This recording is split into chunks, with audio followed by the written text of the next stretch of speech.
saya syukuri karena saya betul-betul memahami apa yang dirasakan rakyat, memahami apa betul-betul yang dibutuhkan rakyat. Ya. Sehingga karena dia seorang yang pernah hidup susah, guys ya. Selalu pakai adalah bahasa rakyat, bukan bahasa tinggi-tinggi. Brozul Channel. Bismillahirrahmanirrahim. Assalamualaikum. Apa khabar semua? Berjumpa lagi kita di dalam Brozul Channel, guys. Apa khabar anda orang Indonesia, dan di seluruh Nusantara? Apa khabar anda semua? Okey, hari ini saya mahu mereaksikan satu lagi video daripada channel Ngabarin Kabar Terbakar. Okey, anda boleh pergi ke channelnya, klik butang subscribe dan klik tombol loceng, tanda sokongan anda juga kepada channel Ngabarin Kabar Terbakar itu, guys. Okey, judul yang kita mahu reaksikan hari ini katanya iaitu Sampai Bilang Wow, dan nyanyi di depan Pak Jokowi. Presenter cantik sampai kaget ada presiden sesederhana ini. Wow, dia pun bilang wow, guys, di depan Bapak Presiden, dan dia tidak menyangka iaitu Bapak Jokowi seorang yang sederhana, seorang yang humble lah, guys. Itu yang dikatakan di dalam judulnya. Okey, guys, tanpa basa-basi dan tanpa melengah lagi, bagaimana videonya, bagaimana ceritanya, mari kita sama-sama tonton dan reaction bersama dengan Brozul. Great pleasure having you joining us here on the program. Presiden Jokowi diwawancari oleh China Central Television. Okay. Very late here in Bali, but you still look very, very energetic. And this is a really long day to you. So, is it really hard to be a president Ini here diwawancari oleh in Indonesia? TV China, ya. Always have a very demanding schedule. Iya, ini negara kepulauan. Kita memiliki 17.000 pulau, memiliki 514 kabupaten dan kota dengan jumlah etnis 714. 714 etnis, guys. 1.300. 1.300 Sehingga bahasa lokal siapapun banyak. yang menjadi presiden Indonesia memang harus mengunjungi rakyatnya yang berada di 514 kota dan kabupaten dan juga 17.000 pulau. kota. Kalau tidak, mereka bisa merasa tidak memiliki presiden nanti. Ya. Karena berpencar di mana-mana. Benar, guys. Bayangkan ya, guys, Bapak Jokowi ini pelosok di mana yang Indonesia tidak pergi. Semua pergi. Daripada Sabang sampai Merauke. Well, this time we followed you to the beautiful island of Bali to see people's lives here. And many people that we talk to, they say you love to go to rural areas to see people's lives here, to learn about their problems, their aspirations. So, what is the philosophy of such kind of governance style? Saya memulai karir politik saya dari wali kota, 2 periode. Kemudian gubernur, kemudian presiden 2 periode. 2 periode. Dan memang 2 periode. sejak wali kota saya selalu datang ke rakyat, datang ke kawasan kumuh, datang ke bantaran sungai. Gubernur juga seperti itu. Pas jadi presiden juga sama, saya datang ke desa. Ini masa dia daerah, masih muda lagi, ya. Saya datang ke pinggiran sungai.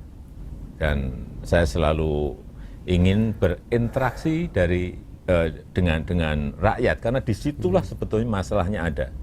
Disitulah sebetulnya problemnya mulai berangkat. Dan dari situlah juga kita mendapatkan inspirasi bagaimana membuat sebuah policy, membuat sebuah kebijakan. You said before that becoming a president wasn't your dream. Betul-betul, seorang presiden yang bekerja kuat, ya, Bapak Jokowi ini. Jadi presiden Indonesia, enggak. Saya hanya ingin tidak pernah pada saat bayangkan itu sukses sebagai pengusaha.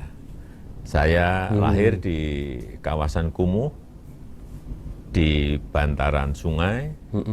Saya juga sangat memahami bagaimana perjuangan orang-orang biasa, ya, orang yang susah, ya. Saya pernah mengalami.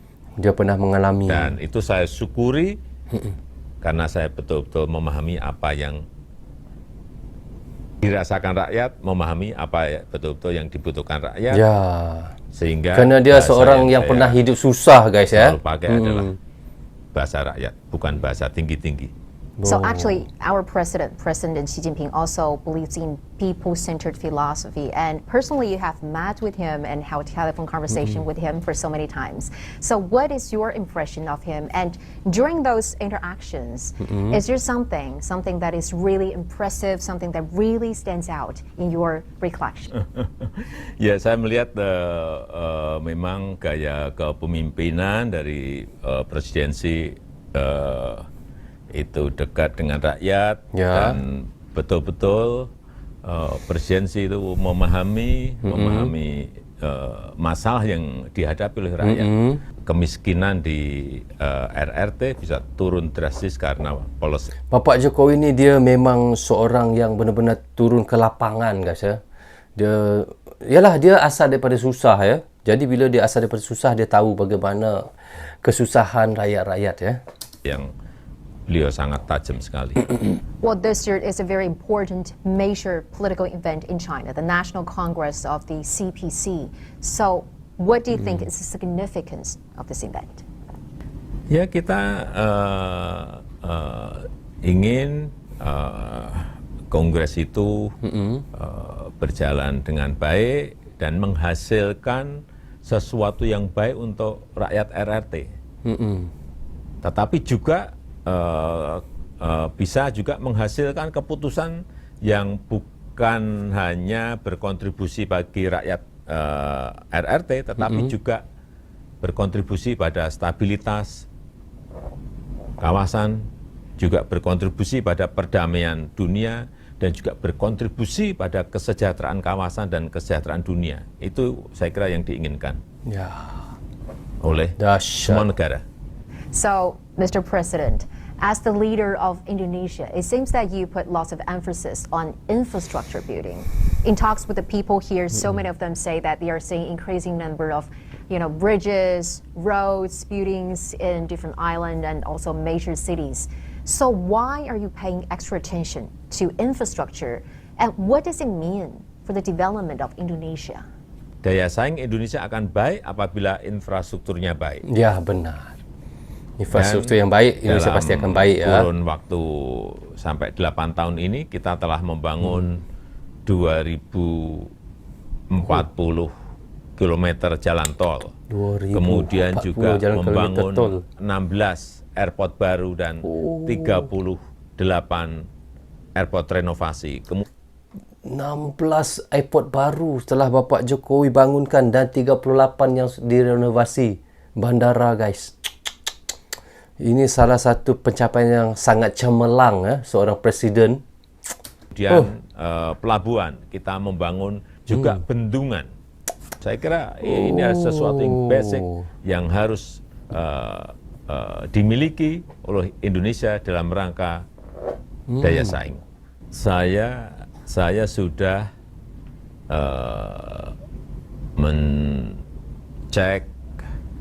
melihat konstruksi kereta cepat Jakarta-Bandung sudah 3 kali.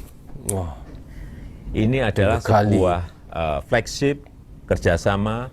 Ini proyek kira Bapak Jokowi antara yang terhebat juga ya, kereta cepat nih. Proyek ini akan segera selesai dan sudah operasional nanti di pertengahan tahun depan, tahun 2023, dan ini dapat memperkuat konektivitas antara pertengahan tahun 2023 Bandung dan Jakarta, dan juga akan mempercepat mobilitas orang dan mobilitas barang. But in the future, if there's more high-speed trains, it's going to be much easier for you to travel from island to island, from province to province, right?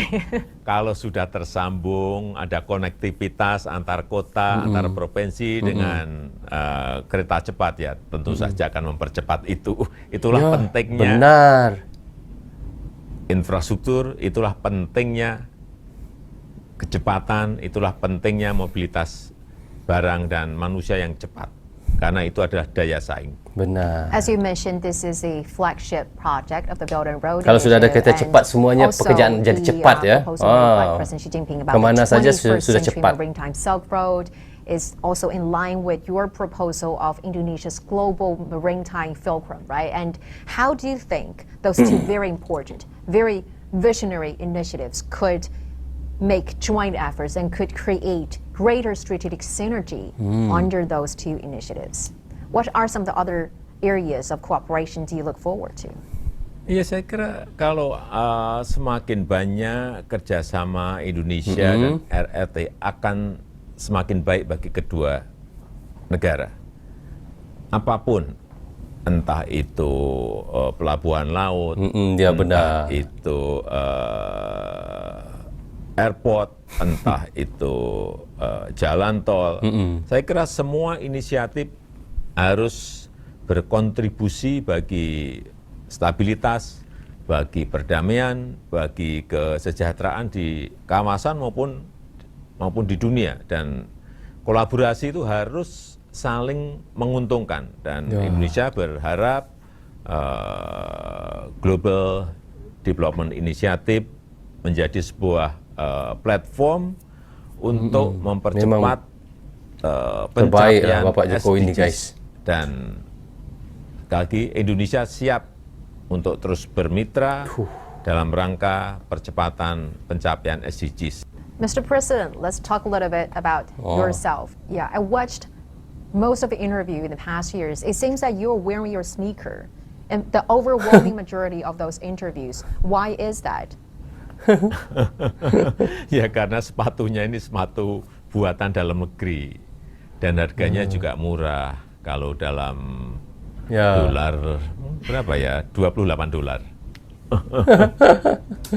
Orangnya betul-betul yang sangat sederhana, sangat humble. Pakai sepatu tu harus buatan negeri. Itu yang kita harus contohi, guys. Saya harus juga pasarkan dong produk-produk Indonesia, produk-produk usaha-usaha kecil. Benar. Maybe, you know, now Chinese has a really strong consumption power. This is something I think that's going to attract Benar-benar more humble viewers lah here in Bapak China. Jokowi, guys. You are very active on social media network, and besides sharing about your work, your vision, you also sharing some of your very personal experiences. For instance, making herbal tea, singing, dancing, and babysitting your grandkids. They're really lovely and adorable, by the way. So now we have a chance, you know, showing this interview to tens of millions of viewers here in China. If there's anything that you really want to show to our viewers here in China, what would it be? Ya, saya ingin pada saat awal, saya ingin masyarakat mengenal saya lebih banyak dalam berbagai aspek dan juga mengenal saya apa adanya. Ya, Apa adanya, ini. benar-benar. Bukan saya sebagai presiden, Ya, tapi juga saya sebagai seorang ayah, saya juga sebagai seorang suami, Ya. saya juga sebagai seorang kakak. Dan untuk netizen di RRT, saya ingin mengirimkan salam hangat. Semoga nanti bisa berkunjung ke Bali, bisa berkunjung ke Manado, bisa berkunjung ke Indonesia, dan melihat keindahan dan keramahan masyarakat Indonesia. Dan untuk benar-benar orangnya herbal, sederhana, setiap guys, ya. pagi saya selalu minum temulawak dan temulawak, jahe. setiap pagi. Dan Setiap itu pagi. sudah saya lakukan mungkin sudah lebih dari 20 tahun yang lalu untuk kesehatan. Temulawak Untuk dan jahe. For the past 20 years, wow. Ya, lebih dari 20 tahun untuk vitalitas kita dalam Stamina. dalam bekerja sehari-hari. I don't know whether you know that Indonesian folk songs, they are very, very popular in China.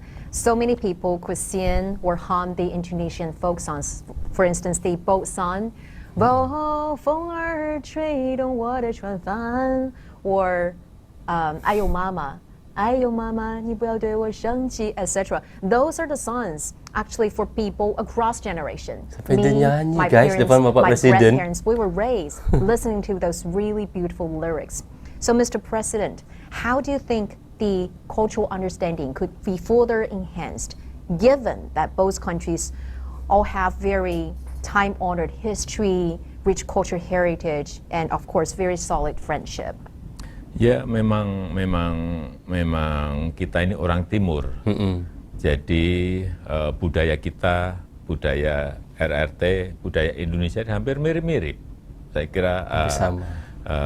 karena itulah beberapa nyanyian yang terkenal di Indonesia juga sangat digemari di RRT, misalnya Bengawan Solo. Itu presidensi tahu bagaimana bernyanyi mengenai Bengawan Solo. Yeah. Artinya memang nyanyiannya sangat indah sekali. Mr. President, it was such a great pleasure talking to you. Thank you so much for sharing with us your very insightful views and all those really interesting stories and experiences. We feel Hebat, Pak great, Presiden. appreciate. Oke guys, syukur Alhamdulillah kita sudah pun mereaction daripada channel Ngabarin Kabar Terkabar. Begitulah betapa humble-nya, betapa sederhananya Bapak Jokowi ni guys. Katanya dia kalau sesiapa yang menjadi presiden untuk Indonesia itu harusnya turun ke lapangan. Setiap kota yang ada di Indonesia itu harus turun guys. Ada 500 lebih kota. Bayangkan banyak ya. Lagi satu atas pencapaian Bapak Presiden ni kita lihat seperti kereta cepat. Lepas itu 16 bandara yang baru dibuat. Lepas itu ada 35, enggak silap saya tadi ya, katanya yang direnovasi bandaranya.